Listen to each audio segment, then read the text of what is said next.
I finally understand why we need Superman.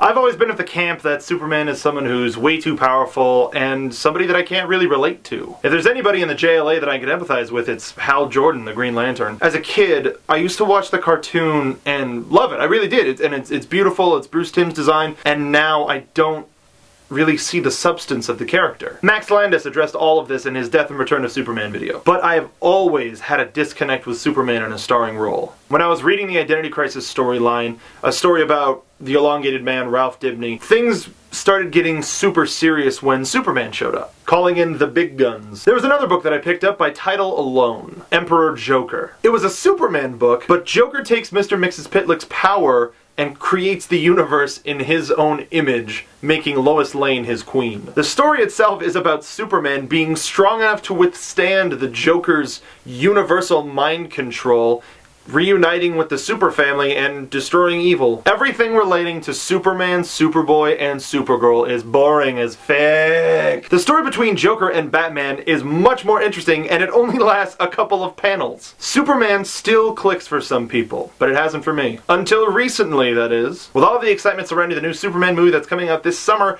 I was trying to find a way to get myself excited for it to determine whether I even wanted to see it or not. I was talking about the newest trailer with some friends, and I mentioned how unenthusiastic I was. They were really surprised. I'll admit, the newest trailer is good, but it's more about Clark Kent, which I find to be a more interesting storyline anyway. They gave me homework, which I'm going to give to you as well. Go to Netflix, and if you don't have Netflix, use one of the many YouTuber codes and get it for a free month. There are two movies that I want you to watch in order. All-Star Superman first, followed by Superman vs. the Elite. All-Star portrays a classic Superman while putting him physically and emotionally in a vulnerable state. Superman vs. the Elite showcases the exact problem that I thought I had with Superman. A new group of metahumans comes into the world's eye and captures the imagination of everybody because they have decided to go the extra step and kill the criminals that they capture instead of just putting them in jail. It's a wonderful story that I enjoyed throughout and absolutely fell in love with at the end.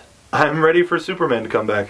I know why he stays relevant despite his shaky ground. He said something that made me realize what he's around for. I'm not going to put this in context, but I have to share it. Dreams save us. Dreams lift us up and transform us into something better. And on my soul, I swear that until my dream of a world where dignity, honor, and justice are the reality we all share, I will never stop fighting.